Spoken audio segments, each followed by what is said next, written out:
கடந்த 10-15 நாட்களாக நம்முடைய துணை முதலமைச்சருக்கு ஏகப்பட்ட டிமாண்ட். வழக்கமாக இந்த கிறிஸ்துமஸ் சீசனிலே குருக்களுக்கும் பேராயர்களுக்கும் தான் பெரிய டிமாண்ட் இருக்கும். ஆனா இந்த முறை துணை முதலமைச்சரை வைத்துத்தான் கிறிஸ்துமஸ் விழா நடத்துவது என்று பல திருச்சபைகளிலே மிகப்பெரிய முடிவோடு இருக்கிறார். நானே அவரோடு 3வது விழாவாக கலந்து கொள்கிறேன்.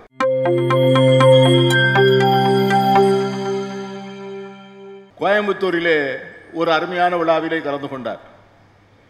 நேற்றைய தினம் நம்முடைய அமைச்சர் சேகர் பாபு அவர்கள் துறைமுகம் தொகுதியிலே இதை போன்ற ஒரு எழுச்சிமிக்க விழாவை மிக சிறப்பாக நடத்தினார். நாளைய தினம் தம்பி சுபேர்கான் அவர்களுடைய ஒருங்கிணைப்பிலே நம்முடைய மாண்புமிகு முதலமைச்சர் அவர்கள் கலந்து கொள்ளக்கூடிய கிறிஸ்துமஸ் பெருவிழா நடக்கிறது.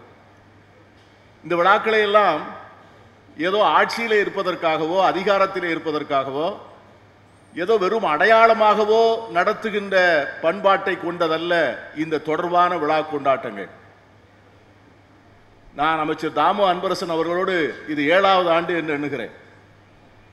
இந்த விழா எப்படி பரிணாம வளர்ச்சி பெற்றது என்பதை நான் பார்த்து கொண்டே இருக்கிறேன். ஒரு 7 ஆண்டுகளுக்கு முன்னால் அவர் அழைத்தார். இந்த கிறிஸ்துமஸ் சமயத்திலே யாருமே கவலைப்படாத, யாருமே நினைத்து பாராத ஒரு காரியத்தை செய்தார். கிராமங்களிலே, சிறிய காலனி பகுதிகளிலே தேவாலய பணியாளர்களை செய்து கொண்டிருக்கின்ற அந்த பாதிரியார்களை அழைத்து அத்தனை பேருக்கும் புத்தாடை கொடுத்து, அத்தனை பேருக்கும் பண முடிப்பு கொடுத்து அவர்களை ஆதரிக்கின்ற மகத்தான விழாவை 7 ஆண்டுகளுக்கு முன்னால் நடத்தினார். அந்த விழாவிலும் நான் கலந்து கொண்டேன். அந்த விழாதான் இன்று பரிணாமம் அடைந்து இப்பொழுது ஆயிரக்கணக்கான பேருக்கு நலத்திட்ட உதவி வழங்குகின்ற விழாவாக வந்திருப்பதை நான் பார்க்கிறேன்.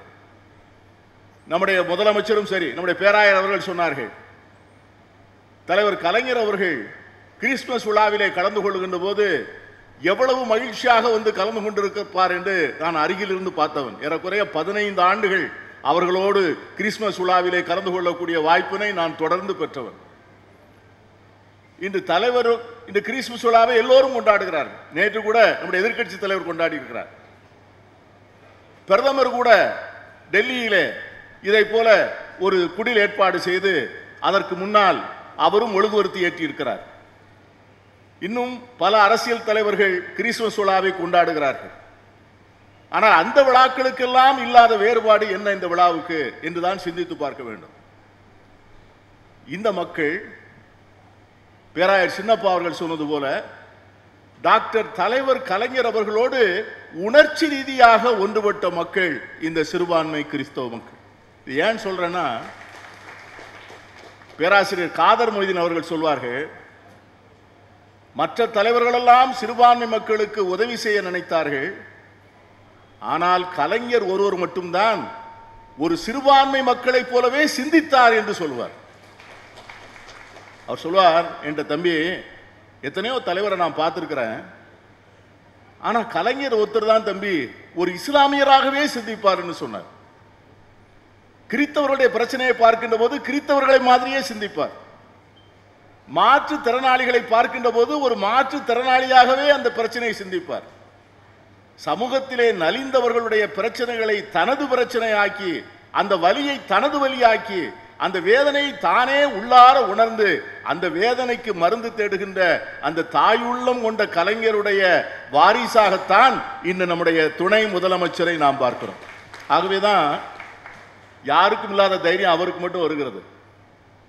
அவர்தான் மேடையிலே தைரியமாக நானும் ஒரு கிறிஸ்தவன் என்று சொல்லக்கூடிய தைரியம் இன்னைக்கு தமிழ்நாட்டிலே, இந்தியாவிலே எத்தனை அரசியல் தலைவர்களுக்கு இருக்கும்னு எனக்கு தெரியல.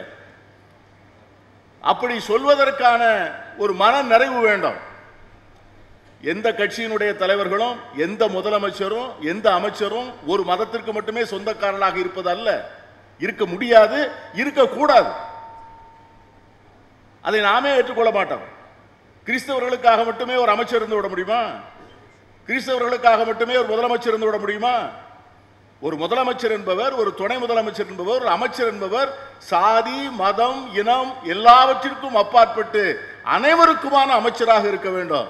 ஆனால் அதே நேரத்திலே ஒவ்வொருவரும் என்ன உணர வேண்டும் என்று சொன்னால், அவர் எனக்கான முதலமைச்சர் என்று உணர வேண்டும். தமிழகத்திலே இருக்கின்ற கிறிஸ்தவர்கள் இவர் எங்களுக்கான முதலமைச்சர் என்று உணர வேண்டும். தமிழகத்தில் இருக்கின்ற இஸ்லாமியர்கள் இவர் எங்களுக்கான முதலமைச்சர் என்று உணர வேண்டும். தமிழகத்தில் இருக்கின்ற பெரும்பான்மை மதத்தை சார்ந்த இந்துக்கள் இவர் எங்களுக்கான முதலமைச்சர் என்று உணர வேண்டும். அப்படிப்பட்ட முதலமைச்சரால் தான் சமூக நீதியை செய்ய முடியும். அதைத்தான் கலைஞர் செய்தார், அதைத்தான் தளபதி செய்தார்.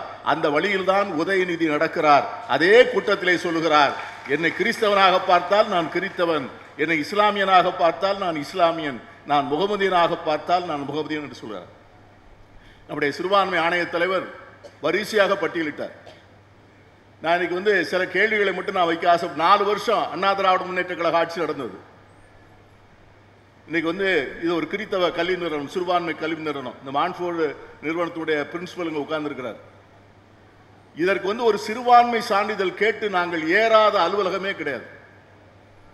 ஒரு சிறுபான்மை சான்றிதழ் வாங்க வேண்டும் என்று சொன்னால் கடைசியில் உச்ச நீதிமன்றத்தில் போய் வழக்கு தொடர்ந்து 8 லட்சம் ரூபாய் கொடுத்து வாதாடி தேசிய ஆணையத்திடமிருந்து தான் அந்த சான்றிதழை பெற வேண்டும். அமைச்சர் எடப்பாடி அவர்கள் முதலமைச்சராக இருக்கின்ற போது நான் கேட்கிறேன், எத்தனை சிறுபான்மை கல்வி நிறுவனங்களுக்கு நீங்கள் அது சிறுபான்மை கல்வி நிறுவனங்கள் என்று சான்று வழங்கினீர்கள் என்று நான் கேட்க ஆசைப்படுகிறேன். ஒரு சிங்கிள் இன்ஸ்டிடியூஷன் 4 வருஷம் முதலமைச்சராக இருந்திருக்கிறார்.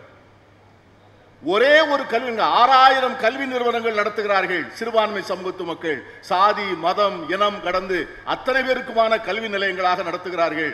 அந்த 6000 கல்வி நிறுவனங்களிலே can you spot out a single institution? நாங்கள் தான் ஆணையத்திடம் கேட்டோம், தீர்மானம் போட்டோம், முதலமைச்சருடைய பார்வை கொண்டு போனோம். முதலமைச்சர் உடனே இதை பார்த்த உடனே அதிர்ந்து போனார். இது எப்படின்னு கேட்டார். இப்படித்தாங்க நடக்குதுன்னு சொன்னோம் தளபதி. உடனே இதற்காக ஒரு ஏற்பாடு செய்ய வேண்டும் என்று கேட்டோம். இதற்காக ஒரு தனி கமிட்டி ஒன்று போடணும், அவர்கள் கேட்ட உடனே சான்றிதழ் கொடுக்கணும்னு கேட்டோம். நம்முடைய அமைச்சர்கள் கூட சில பேர் எதிர்த்தார்கள். ஏனென்றால் சில அமைச்சர்களுடைய அதிகாரங்கள் கூட அதிலே பறிபோகின்றன. அவர்களெல்லாம் சொன்ன பிறகும் கூட முதலமைச்சர் ஒத்துக்கொள்ளவில்லை. சிறுபான்மை மக்கள் செய்கிற கல்வி சேவைக்கு அவர்கள் இதமான சிரமங்களை மேற்கொள்ளக்கூடாது, அவர்கள் கேட்ட உடனே அந்த சான்றிதழ் கிடைக்க வேண்டும் என்று சொல்லி அந்த எம்பவர்ட் கமிட்டி என்று அமைத்தார். உங்க பக்கத்தில் சென்ட் தாமஸ் மவுண்ட் இருக்கு, இந்த பக்கத்தில் தான் தோமையார் கால் பதித்த மலை, அதில் இருக்கிற ஒரு ஆலயம் நம்முடைய கருணாநிதிக்கு தெரியும். அதற்கு கடந்த ஆண்டு 1 கோடி ரூபாய் கொடுத்தார் நண்பர்களே. அந்த பணி இன்று முடிந்திருக்கிறது. அந்த பேராலயத்தில் 1 கோடி ஆக்கணும், அதிகமாக்கணும். முதல்ல 1 கோடி கொடுத்து 2 கோடி ஆக்கணும்.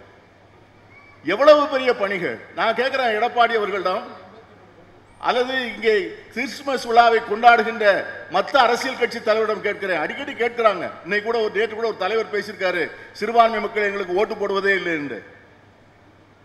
இன்னும் சில பேர் சொல்றாங்க திராவிட முன்னேற்ற கழகம் ஜெயிப்பதற்கு கூட்டணி தான் காரணம் என்று சொல்லுகிறார்.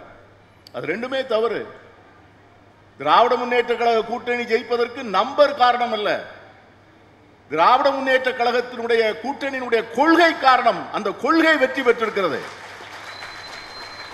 அந்த கொள்கை வெற்றி பெற்றிருக்கிறது. அதுதான் அருமையாக சொன்னார். இந்த நாட்டிலே இன்று நடக்கிற யுத்தம் என்பது இந்திய அரசியல் சாசன சட்டத்திற்கும் மனு தர்மத்திற்கும் நடக்கின்ற போட்டி. இதிலே நாம் எங்கே நிற்கிறோம்? நாம் அரசியல் சாசன சட்டத்தின் பக்கம் நிற்கிறோம். அரசியல் சாசன சட்டத்தை வலியுறுத்துகின்ற இந்தியா கூட்டணியின் பக்கம் நிற்கிறோம், ஜனநாயகத்தின் பக்கம் நிற்கிறோம், சமூக நீதியின் பக்கம் நிற்கிறோம், மதச்சார்பின் பக்கம் நிற்கிறோம், எல்லோரையும் உள்ளடக்கிய பொருளாதார வளர்ச்சியின் பக்கம் நிற்கிறோம். ஆகவேதான் இன்று தளபதி ஸ்டாலின் அவர்களுடைய ஆட்சி தொடர வேண்டும் என்று எண்ணுகிறோம். ஆகவே அதுதான் கருத்தே ஒழிய அந்த கொள்கை நிலைப்பாட்டை தான் இன்று நாம் எதற்காக நம்முடைய திராவிட இளவலை பாராட்டுகிறோம் என்று சொன்னால், இந்த கொள்கை தடத்திலே இந்த வயதிலே நீர்த்து போகாத ஒரு இளைஞராக அடையாளம் காணப்பட்டிருக்கின்றவர்களில் வரும் தலைவர்களில் அவர் ஒருவர். அவர்தான் சனாதனத்தை எதிர்த்து முதல் குரல் கொடுத்தார். இந்த நாடே யாருமே உச்சரிக்க பயந்த அந்த வார்த்தையை மிக தைரியமாக உச்சரித்தார். அதில் பின்வாங்க மாட்டேன்னு சொன்னார். ஆகவேதான் அதை போன்ற ஒரு நிலைப்பாட்டை எடுத்திருக்கிற ஒரு தலைவனை அடையாளம் கண்ட உடனே, ஆஹா, இது 50 ஆண்டு பயணம் அல்ல, இது 70 ஆண்டு பயணம் அல்ல, இன்னும் 100 ஆண்டு பயணத்திற்கான தலைமை வந்துவிட்டது என்கிற நம்பிக்கை வருகின்ற போதுதான் அந்த தலைமையை நாம் ஆதரி. ஆகவேதான் இன்றைக்கு இயேசு பிறப்பினுடைய அருமையான நாளில கிறிஸ்துவ பெருங்குடி மக்களை பார்த்து மகிழ்ச்சியை கொண்டாடுகின்ற ஒவ்வொரு இடமாக போய் வருகிறார். அவர்களுக்கு இந்த விழாவின் மூலமாக என்ன சொல்லுகிறார்? வெறும் விழாக்கால கொண்டாட்ட மகிழ்ச்சி மட்டுமல்ல, உங்களோடு நாங்கள் இருக்கிறோம். இந்த அரசு இருக்கிறது. இந்த அரசு சிறுபான்மையாக இருக்கின்ற உங்களை நீங்கள் மாண்போடும் மகிழ்ச்சியோடும் வாழ்வதற்கான உரிமைகளை பெற்றுத் தருகின்ற அரசாக இந்த அரசு இருக்கிறது. இந்த முதலமைச்சர் இருக்கிறார். இந்த நல்ல செய்தியை தான் கிறிஸ்துமஸ் செய்தியாக சொல்ல வந்திருக்கிறேன் என்று சொல்ல வந்திருக்கிறார். ஆகவே ஒவ்வொரு ஆண்டும் ஏதோ பஞ்சத்துக்கு ஆண்டி பரம்பரை ஆண்டி என்று எங்கள் ஊரிலே பழமொழி சொல்வார்கள். பஞ்சத்திற்காக ஆண்டி அல்ல இது. இது பரம்பரையாக கிறிஸ்துமஸை நம்மோடு கொண்டாடுகின்ற இந்த பண்பாடு, இந்த கலாச்சாரம், இந்த மகிழ்ச்சி, இந்த உற்சாகம், இவற்றை தொடர்ந்து உங்கள் தாத்தாவிடம் பார்த்தோம், உங்கள் தந்தையாரிடம் பார்த்தோம், இப்பொழுது உங்களிடம் பார்க்கிறோம். உங்களையும் உங்களோடு வருகின்ற அந்த பயணத்திலே தொடர்ந்து நடப்போம் என்று சொல்லி இறைவனுடைய அருளால் இந்த கிறிஸ்துமஸ் சமூக நீதியினுடைய கிறிஸ்துமஸாக, சமத்துவத்தினுடைய கிறிஸ்துமஸாக, சமய சார்பின்றி எல்லா மக்களையும் ஒன்றிணைக்கின்ற ஒற்றுமையினுடைய கிறிஸ்துமஸாக விளங்குவதற்கு என் நல்வாழ்த்துக்களை தெரிவித்து அண்ணன் தாமு அன்பரசன் அவர்களுக்கும் தம்பி ஆல்பர்ட் அவர்களுக்கும் ஜோசப் ராவஜி அவர்களுக்கும் பாராட்டுகளை தெரிவித்து விடைபெறுகிறேன். நன்றி, வணக்கம்.